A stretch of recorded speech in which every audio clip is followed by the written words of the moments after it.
Chapter 10.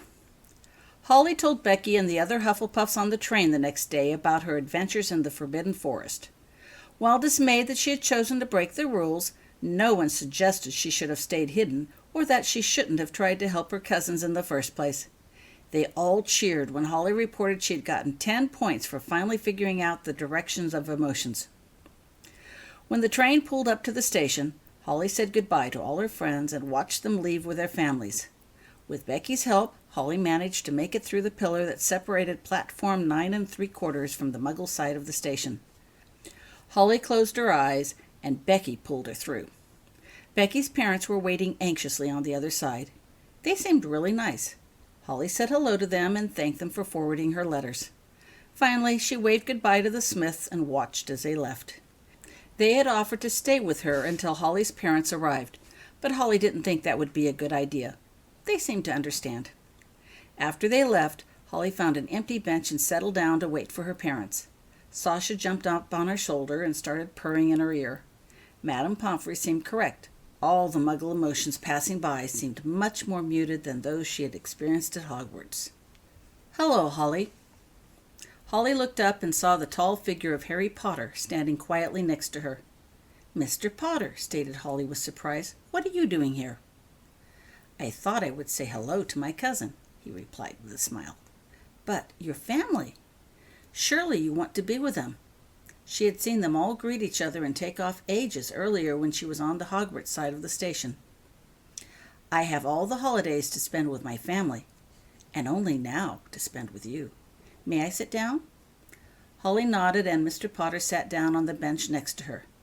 "My, your kitten has certainly grown," he said admiringly. "What's her name?" "Sasha." "That's a lovely name," said Mr. Potter, reaching up to pet her. Sasha responded happily to the attention, turning on Holly's shoulder to get petted more, purring even louder. "Your parents wrote me," began Mr. Potter conversationally. "They said they would be a bit late in arriving to the station, and asked if I would keep you company until they arrived." "Oh, that was nice of them." "Yes," agreed Mr. Potter. They both petted Sasha some more in silence and watched the people pass by. "How was school?" he asked. "Fine," answered Holly. "I'm learning lots." Mr. Potter nodded. "One does," he agreed.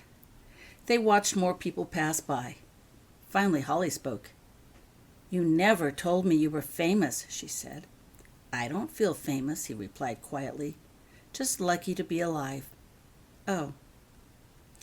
"Thank you for finding Rose." Holly looked up at Mr. Potter in surprise. "How did you know about that?" she asked. "Mr. Longbottom said he wouldn't write you."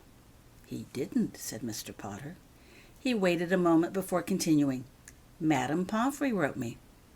"Madame Pomfrey?" "Yes. She said you stuck by your cousins under a most difficult situation and put your abilities to good use in locating Miss Weasley." "Good job," he added, congratulating her. Holly blushed. "It was mostly just luck. I didn't really know what I was doing when I did it." "Yes, of course," agreed Mr. Potter. "That's how things happen sometimes." The two sat quietly together for a minute and watching the people pass. Then Mr. Potter spoke again. "Madame Pomfrey felt your parents should be very proud of you." "Really?" He nodded. "She wanted to tell your parents," he added, "but didn't know if she should, so she told me instead." "How does she know about my parents?" "She doesn't." "But your parents sent a note to the Hogwarts headmistress, requesting all matters regarding you be referred to me as your legal guardian while you are attending Hogwarts. I hope you don't mind." Holly looked up at Mr. Potter in astonishment. "But why?" she asked. Mr. Potter remained silent, letting Holly think about it. "It's the owls, isn't it?" she finally said. "They didn't want an owl arriving at the wrong time." Mr. Potter nodded. "Probably," he replied. "What is it with my grandparents?" said Holly in frustration. "I can't send letters home because of the owls. My parents expect me to say I'm from Aunt Hillary's private finishing school for young ladies. And now this!" "Aunt Hillary's private finishing school for young ladies? Really?" laughed Mr. Potter. Holly nodded miserably. "You're lucky," continued Mr. Potter.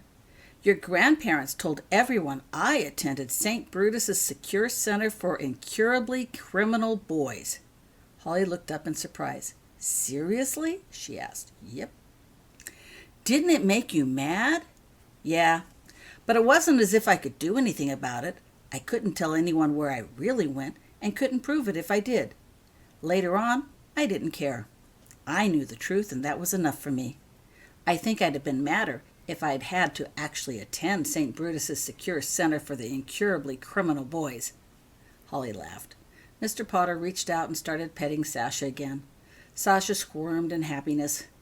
"Oh, I have a Christmas present for you," he said, changing the subject. He pulled out a small package wrapped in sparkly tissue paper. "You may open it now if you want," he said as he handed it to Holly. "It's perfectly safe for you to bring to your house." "Thank you, Mr. Potter," said Holly as she took the gift. "You may call me Cousin Harry if you like," he said gently. "Yes, sir." Holly untied the string and unfolded the paper. Inside the wrapping was a small snow globe. Snow swirled within, encircling a small structure. "It's lovely," she said. Looking closer, Holly realized the structure was a miniature replica of Hogwarts. It even had Hagrid's hut set off to one side. She looked up at Mr. Potter in surprise. "Snow globes are a popular Muggle gift this year," continued Mr. Potter lightly. "Do you like it?" "But this is—" "Your grandparents have never seen Hogwarts," he added. "It will only look like a castle to them." The two of them watched the white snow swirl around the castle. "I picked it out before I knew of last night's little adventure. I hope it won't give you bad memories." Holly shook the globe. They watched the snow swirl some more. "Your mother might like to see Hogwarts someday," Mr. Potter speculated thoughtfully. "Ah," he said, looking up. "I believe I see your parents coming." Holly looked in the same direction and saw her parents walking up in the distance. Dylan Wycliffe couldn't remember a time when he felt more anxious, both dreading and wanting to see Holly. No, he could. There was that night when he awaited a call from Harry about Holly. That had been bad, too. And he still wasn't sure he'd made the right decision sending Holly to Hogwarts. Boarding schools changed people.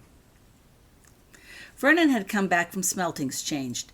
He was still their son, but he was stronger, tougher, more independent. He, Dylan, had returned from Smeltings, stronger, tougher, and more independent, too. Harry Potter had returned from Hogwarts, also stronger, tougher, and more independent. But there had been more. Harry Potter came back with nightmares. He was often angry. Strange magical creatures and crazed killers chased him. Though Dylan had never inquired, never cared, Hogwarts had clearly not been a safe school, not for Harry. When Laurel had asked him about Hogwarts, Dylan hadn't been able to bring himself to tell her about the scary sort of things that must have happened to Harry. He didn't want to worry her about why he had nightmares whenever he thought of Hogwarts. But with Holly attending Hogwarts, Dylan worried. The parent in him wanted to know every last bit about Holly's stay in Hogwarts. The Dursley in him didn't. "Look, there's Holly," said Laurel when they approached the station. Dylan looked up. He recognized the figure of Cousin Harry seated on a bench next to a young girl. Sure enough, it looked like Holly sitting on that bench, but then it didn't. Holly had clearly changed. She still had her long blonde hair, but from the skinny, frail, pale child he remembered, the girl he now saw looked slender but strong and robust. Her cheeks had a rosy glow, and she appeared very healthy indeed. When they got closer, the girl who looked like Holly got up off the bench and raced to greet them. "Mom, Dad," she said excitedly, trying to hug them both at the same time. "I've missed you so much." "Holly," greeted Dylan, hugging her back. "I've missed you too." Then he looked up as something heavy and furry with claws that dug into his coat landed on his shoulder. It was a very friendly gray cat that purred loudly in his ear. "This is my cat Sasha," said Holly proudly, reaching over to pet her. "Isn't she beautiful?" Sasha, still purring, rubbed her silky cheek on Dylan's face, clearly asking for attention. Yes," he said, reaching up uncertainly and petting Sasha's silky fur. "I guess she is." Holly turned and gave Laurel a warm hug next. "I missed you so much, Mum," Holly said. "It's wonderful to see you." Sasha jumped from Dylan's shoulder to Laurel's, demanding attention from her, too. "How are you, Holly?" asked Laurel while petting Sasha. "You look terrific." "I'm just fine," replied Holly, happily retrieving her cat and placing Sasha back on her own shoulder. Together they walked back to Cousin Harry and Holly's luggage. He stood and tipped his head in greeting. "Hello, Mr. and Mrs. Wycliffe," Harry said pleasantly. "You're both looking well." You too, Harry," said Dylan uncomfortably. "Thank you for keeping an eye on Holly for us until we could arrive," spoke up Laurel quickly. "My pleasure, ma'am," said Harry. "If you don't mind, I'll be leaving now." "Of course," said Laurel. "Your family must be waiting." "They've gone on ahead, ma'am," replied Harry, "but I would like to be getting home. Have a pleasant holiday." With that, Cousin Harry stepped quickly away and soon vanished within a crowd of passing people, leaving Dylan alone with Holly and Laurel. "Look, Cousin Harry gave me a present." Holly held up a small snow globe for them to both see. "I've never had a snow globe before," continued Holly happily. She shook it and held it up for them to see. "It's of a castle. We're studying castles and history." "That's nice, dear," said Dylan, barely giving it a glance while he bent down and picked up Holly's 2 bags. "How was school?" he asked anxiously as the group started towards his car.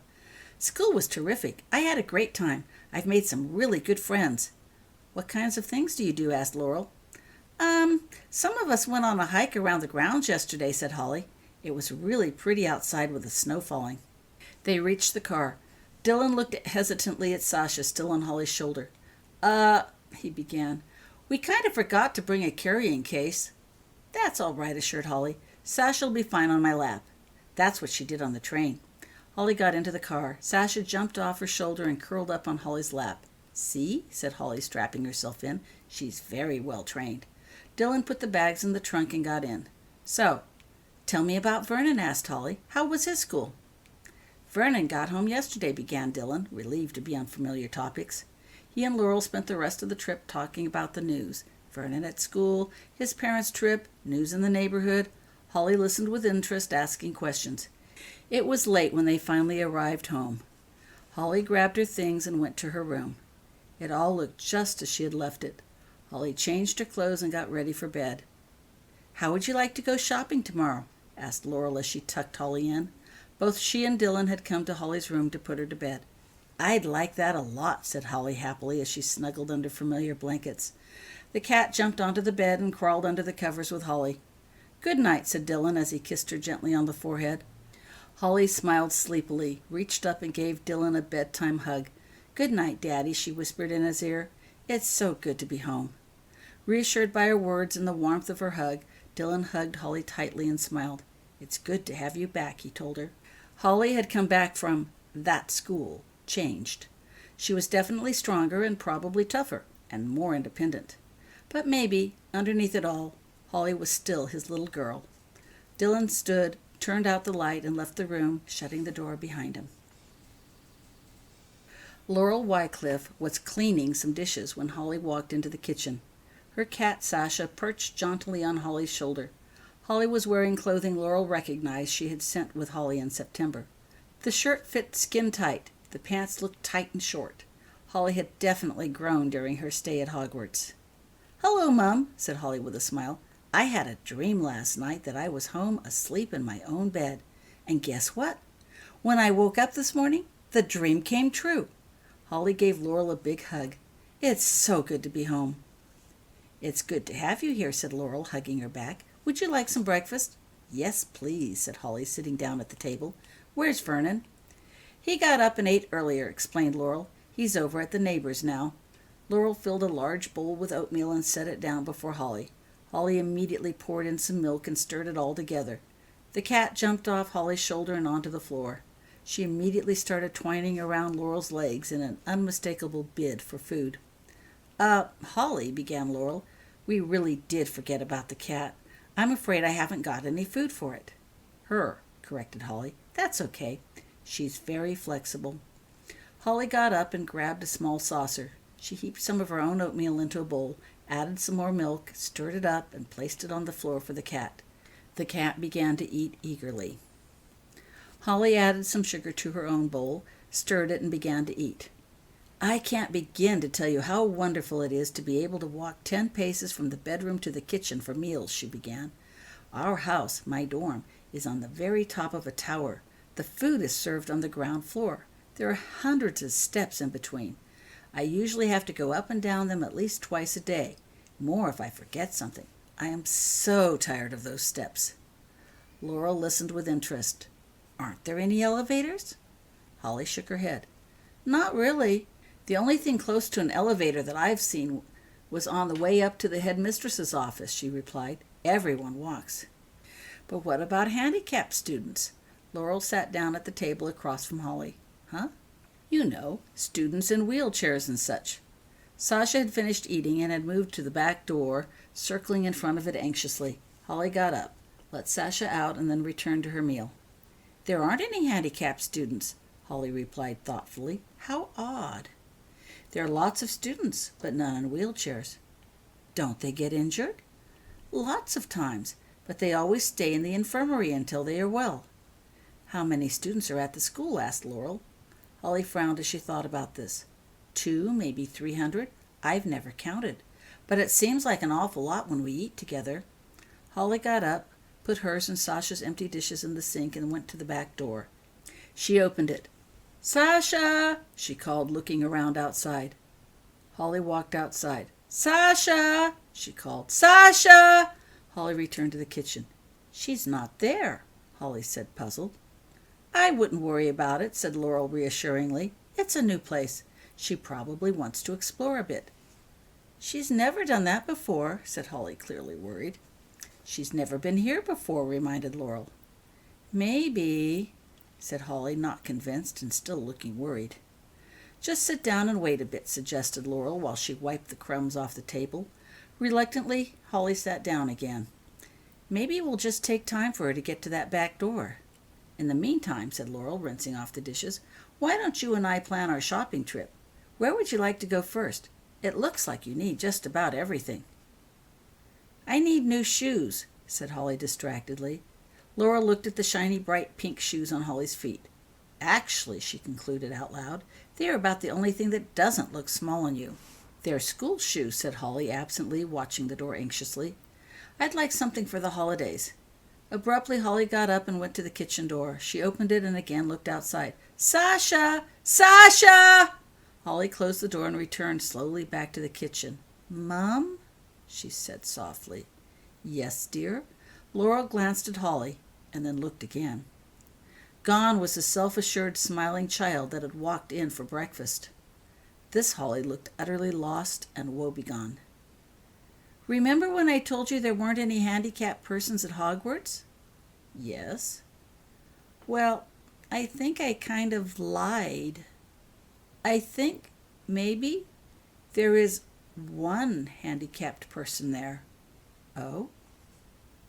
"It's me," said Holly in a rush. "Sasha. I'm never without her. She sits on my lap or on my shoulder and purrs in my ear and makes all the other kids' emotions seem dim and far away. It's how I get through school without taking any medicine. I'm sure something has happened to her. Sasha has never gone more than a few feet away from me. What am I going to do?" Tears streamed down Holly's face as she stood there looking small and helpless. "Don't worry," said Laurel, wiping her hands dry and then kneeling down to hug her daughter. "We'll find her." The kitchen door opened and Vernon raced in. "Hello, Mom. Hello, Sis," Vernon said. He stopped and did a double take, looking again at Holly. "Hey, Sis, you look terrific. What'd they give you at that school? Grow pills?" "Did you see a cat outside?" asked Holly. Yeah, maybe," replied Vernon, confused at the question. "Why?" "What happened to her?" "We chased her off, of course." Vernon looked at Laurel. "You and Dad are always complaining about how you don't like stray cats around here." "You chased off my cat," said Holly angrily. "Your cat? I didn't know you had a cat." Vernon looked at Laurel for confirmation. "Yes, Holly got a cat while she was at school," agreed Laurel. "It'll come back," said Vernon uncertainly. "And if it doesn't, you can always get a new one." "I don't want a new one. I want Sasha." Holly stared intently at Vernon. "He's not telling it all," she announced suddenly. "Tell me what happened to my cat." Laurel looked from Holly to Vernon. Holly's green eyes were blazing at Vernon with anger and determination. "Vernon?" Laurel asked. "I didn't," he sputtered, looking clearly guilty. "Vernon," commanded Laurel, "tell us what happened." Vernon caved in under Laurel's stern look. "There's a guy in the corner," he began. "He buys stray cats. I didn't know it was yours, honest. I thought it was just another stray cat hanging around the house. You and Daddy have always said the stray cats bring all sorts of dirt, disease, and ticks and fleas. I thought I was doing us a favor. So when I saw that scrawny gray cat hanging around the house, Ben and me, we caught the cat and took it down to the corner. It put up a heck of a fight, too, just like any wild cat." "You sold my cat?" said Holly with icy anger. "How could you?" "It's just a cat," whined Vernon. "I didn't know it was yours. I'll get you another cat, okay?" Laurel felt herself go cold with anger. She took a deep breath before speaking. "Vernon," she began, "we are a family. We are supposed to help and take care of each other. We don't steal from each other, and we don't hurt each other. I want you to take whatever money you have, go back to that corner, explain you made a mistake, and get Holly's cat back. Now." "But, Mom, Ben and me split the money." "Then get the money back from Ben, or get some more of your own to make up the difference," commanded Laurel coldly. "If you don't get Holly's cat back, you will be spending the rest of the holidays in your bedroom. Do you understand me?" "Yes, ma'am." Vernon disappeared in the bedroom briefly before reappearing and heading out the kitchen door. "I'm going with you," said Holly. "No," said Vernon. "I think it would be better if you didn't." Holly stared at him intently and then nodded. "I'll wait here then," she said. "Just bring back my cat." "I'll try," he mumbled as he left the house. Holly stood stiffly, staring intently at the door, as if willing it to open with her cat. Laurel wiped her hands dry. "Holly, dear," she said, "come sit down. We may have to wait a while." Holly let Laurel move her to a chair where she woodenly sat down, staring still at the door. Laurel sat down next to Holly. "Don't be too hard on him, Holly," she suggested gently. "He only meant the best, and he honestly didn't know you had a cat." "He didn't know," Laurel added thoughtfully. "None of us knew what the cat meant to you." Holly continued to stare at the door without comment. Laurel sat with Holly silently for a while. Then she said, "Vernon doesn't know about Hogwarts, what kind of school it is. You left so quickly. He went off to school soon after, and we never got the chance. Then your grandparents arrived, and Dad got worried about them. So we never said a word to Vernon." Holly continued to stare intently at the door. Laurel waited with her some more before speaking again. "I suppose being an empath makes it possible for you to tell when a person is lying?" This time Holly spoke. "Sometimes." "And Vernon?" "Vernon suddenly felt lots of guilt. We had just been talking about Sasha, so I knew it had to be about her," replied Holly, still staring at the door. Suddenly there came a thump and a yowl at the back door. Holly leaped out of the chair and flew to the door. "Sasha!" she squealed, opening the door. A flurry of gray jumped into Holly's arms. "You're back! You're back!" said Holly excitedly. "I was so worried." Holly buried her face in Sasha's fur. Sasha purred so loudly that even Laurel could hear her. When Holly finally lifted her face, her expression was one of pure happiness. She held Sasha protectively in her arms, unwilling to let her go, even for a minute. She took Sasha to one of the kitchen chairs and sat down with her. Sasha curled up onto her lap, purring loudly. The two looked oblivious to the world, lost in each other's company. Laurel got up and moved about, busily cleaning up the kitchen. "Mom?" Laurel looked over at Holly. "Yes, dear?" There were tears in Holly's eyes. "I can't do it," she confessed. "I want to do it. I thought I could. But I can't. I just can't." "Can't what?" asked Laurel, confused. "Go shopping," replied Holly. "What do you mean? Of course you can go shopping." "No, I can't," stated Holly. "I thought I could, but I can't." Then she explained further. "You don't take cats along with you when you shop. I thought I could leave Sasha here while I shopped, but I can't. All those people, all those crowds, I just can't. I need Sasha with me. I'm sorry, Mom." Holly buried her face in Sasha's fur, crying. Laurel sat down next to Holly and gave her a comforting hug. "It's okay, sweetie," she said. "We'll think of something." Laurel sighed. She knew it would be different when Holly returned, but she hadn't counted on this.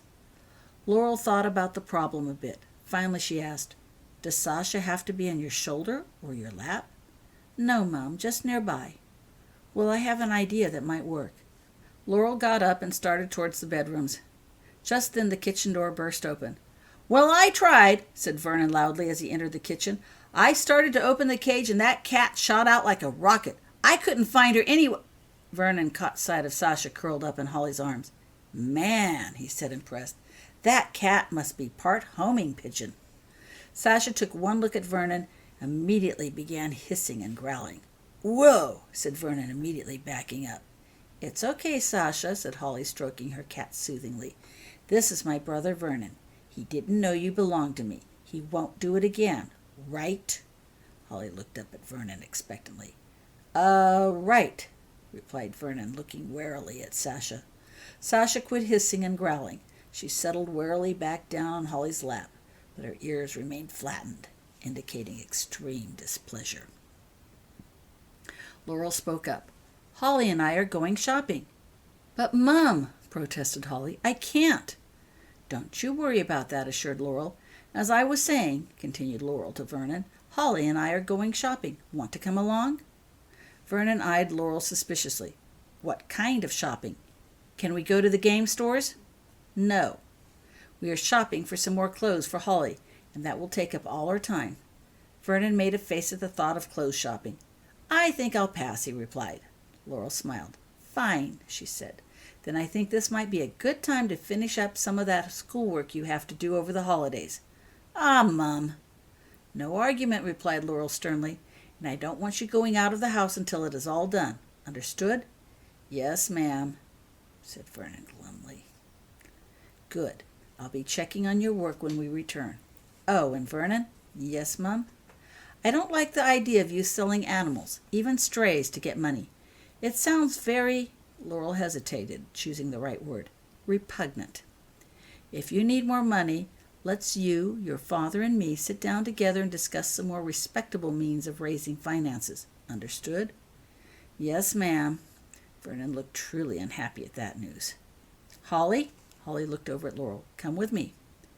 "Yes, Mum." Holly stood, still holding Sasha, and followed Laurel into the bedroom. "Mum," began Holly with a worried look on her face. "I already told you—" "Hush, dear," said Laurel, looking around the room. "I know what you said. Now, where was it? Oh, yes." She moved to the closet. "I've got an idea I think might work," Laurel said loudly as she rummaged on the shelves in the closet. "Aha!" she said, backing out of the closet. She turned and held out a large tan leather bag with a snap-on flap and a shoulder strap. "I got this as a gift several years ago. Do you think your cat could fit into it and would be willing to stay inside?" Holly took one look at the bag, and her face turned into the sunniest smile. "Oh, Mum, that's brilliant! Of course she will." Holly took the bag and unstrapped the flap. Immediately Sasha jumped in, fitting perfectly. Then the cat crouched down in the bag, and Holly snapped the flap close. "See?" said Holly, holding up the bag happily. "No cat. This is perfect. When do we leave?" "As soon as possible," replied Laurel. "Let me get my things." 10 minutes later, the two of them were on the road to do some shopping. Once again, Holly was a bubbling fountain of happiness. Laurel Wycliffe used the opportunity to ask her more questions about the last 4 months. Little by little, on the road and between stores, Laurel learned the names of classmates and professors. She learned which professors were the strictest. Holly was pretty vague about specifics, until Laurel told her she already knew the names of the classes. Then Holly opened up more and told Laurel all sorts of stories about exploding potions, flying on brooms, and watching the stars at night. Laurel suspected Holly still left out more than she told, but their conversations gave her a better feel about this school named Hogwarts. Sasha remained quiet as a mouse inside the bag that Holly carried close to her side. None of the other people ever realized a cat lurked anywhere near. In one store, the two were discussing which color of sweater to purchase when Holly suddenly froze and started looking around the room. "What is it, dear?" asked Laurel, concerned. "What's wrong?" "Nothing, Mum," replied Holly, still looking around the room. "It's just—" She handed her bag with Sasha to Laurel. "Would you hold this for a minute, please?" Laurel took the bag wonderingly and watched as Holly stepped away from her and again started looking around the room. Suddenly, Holly made a beeline to the wall, grabbed an empty chair, and walked with it directly to the other side of the room, where an elderly black lady stood in a long line waiting to pay for a purchase. Laurel followed. The lady wore a thick, heavy green coat and carried an armload of things she intended to buy. "Excuse me," Holly said to the lady, "but you don't look too well. Would you like a chair to sit down in while you wait?" The lady turned to Holly, surprised at the question. Yes," she said suddenly, plopping down in the chair as if her legs would no longer hold her. "Thank you. How did you know?" "Would you like some water, too?" Holly asked politely while ignoring the question. "Yes, that would be nice," said the lady gratefully. Holly left the lady's side and went to fetch some water. The lady looked up at Laurel in appreciation. "I was just beginning to feel a little dizzy when she turned up with that chair. It was most timely. We need more young people like that these days." "We're very proud of her," said Laurel, not knowing what else to say. Holly reappeared with a paper cup filled with water and handed it to the lady. "Thank you," said the lady. "That was so thoughtful of you." "Are you feeling better now?" asked Holly softly with concern. "Yes, I am," said the lady, smiling. "Much better. You're a real lifesaver." "It was nothing," said Holly shyly. "I saw you needed help, so I helped. That's all." The lady smiled and started rummaging around in her purse. "Here," she said. "Let me—" "Oh, no," said Holly, backing quickly away. "I couldn't accept anything. It's the holidays. Give it to someone who needs it. Come on, Mum," said Holly, dragging Laurel out of the shop before the lady could say anything else. "Nice to have met you. Happy holidays," called out Laurel as they left the store. "How did you do that?" asked Laurel when they were well away from the store. "That's what they're teaching me at Hogwarts," said Holly proudly. "At first, all I could feel were tons of emotions. I didn't even know which were mine. Then Sasha helped me separate my feelings from others. Madame Pomfrey has been trying to get me to identify specific feelings with their owners, and lately I've been able to tell directions. I didn't know if it would work with Muggles. Their emotions don't broadcast as strongly. Madame Pomfrey says that now that I can tell directions, she'll teach me how to block. Then I won't need Sasha with me wherever I go." "You could feel that lady was going to faint?" asked Laurel, amazed. "No, but I could feel somebody out there was getting really, really dizzy, and I felt about ready to faint," replied Holly. "Then it was a matter of figuring out whom and getting to her before she fell." "Madame Pomfrey says that empaths make wonderful healers," continued Holly. "Do you think that maybe I could become a doctor?" Laurel stared down in amazement at her daughter. Holly, the doctor. She had never before considered such a thing. Then again, "I don't know why not," replied Laurel proudly. Holly smiled at the thought. Then she spoke again. "I'm a little tired, Mum. Do you think we could finish our shopping another day?" "Of course, dear." So the two of them headed back to the car. On the way home, Laurel spoke up. "Tell me about Harry Potter, dear," she said, asking a question she had wanted to ask for some time. Holly sat silently in the car, stroking Sasha for some time before answering. "He's nice, Mum. I like him." "Yes," agreed Laurel. "He does seem nice. Tell me more." Holly thought, still stroking Sasha. "I don't really know him." "You know him better than I do. You've been to his house. You've met his family. He took you shopping." "His house was big, Mum. I didn't see it all. I came in late at night. I left early to shop. His wife and daughter were nice, too. They went shopping with us." "Are they wizards?" "Well, yeah, of course," replied Holly. "But they weren't weird or anything." "And the sons?" "We've met. They're nice, too." "Are they in Hufflepuff?" "No, Gryffindor. That's a different house," explained Holly. "I see them around, but we're not close or anything." Laurel sighed. This wasn't getting her anywhere. "Holly," she said, "your dad hasn't seen this Harry Potter in almost 20 years, and apparently he didn't know him very well even before then. Though he's a cousin, Harry's pretty much a complete stranger. Even now he keeps his distance. But because of your grandparents, we've been forced to grant guardianship of you to him. I need to know if we did the right thing." Holly was silent for a very long time, considering Laurel's words. Finally she spoke. "Mum," said Holly quietly, "I can sense things." "Yes, dear, I know." "I always could. But now I understand better what I am sensing." "Yes?" "I haven't seen much of Mr. Potter, and I don't really know him. But when I am around him, I don't sense any deceit. He doesn't say much, but I think you can trust him to keep his word and do what he says." Laurel nodded, relieved. She didn't know much about Harry Potter either, but Holly's words rang true with her own experiences with him. She looked over at Holly and noticed that while she was still stroking Sasha, Holly's body looked tense and her face looked as if there was more to say. "What else, Holly?" she inquired. "There is something else, but it doesn't really have to do anything with whether or not you can trust Mr. Potter. It's just sort of about Mr. Potter." "That's okay. I'd still like to know." "Well," Holly hesitated some more. Then she finally blurted, "Harry Potter is really famous among the wizards." Famous? Never in all her wildest imaginations had Laurel considered that. "Yes," continued Holly quickly, "that guy, Lord Voldemort. Well, he was a really awful wizard, terrorizing and killing everyone. Harry Potter defeated him and saved hundreds of lives." "Really?" "Uh-huh. He's a big hero among the wizards. Everyone respects him. When we were out shopping, all sorts of people would call out and greet him and wish him well. Mr. Potter answered each one warmly in return. At the time, I thought they were just being friendly, a small community where everyone knows each other. But now, I think it was something more. He doesn't talk much, but when he talks, people listen." "And Harry Potter killed this Voldemort guy?" "That's odd," said Holly to herself. "The spell Harry Potter used wasn't a killing spell." Holly puzzled on this. "I don't know exactly what he did," she concluded. "But after the two faced off, Lord Voldemort wasn't alive anymore." "That's interesting," said Laurel. "Maybe I'll ask him about it." "Don't," said Holly. "No?"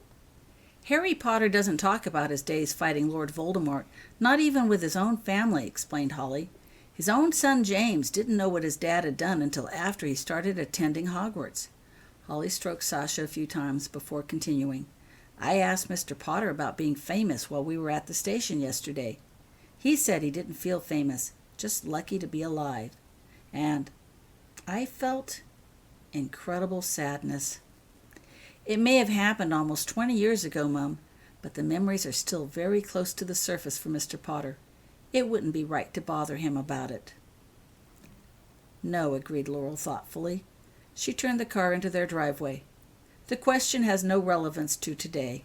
Mr. Potter and his family have been very kind to you, and it wouldn't be right to bother him about things of so long ago." Holly relaxed visibly. "I knew you'd understand," she said, sitting back smiling. "But I wanted to tell you about him." "I'm glad you did," said Laurel. "But now that we're home, why don't you help me bring in all these bags, and then let's see if Vernon has completed his schoolwork." Holly laughed. "I doubt it," she said, and followed Laurel into the house.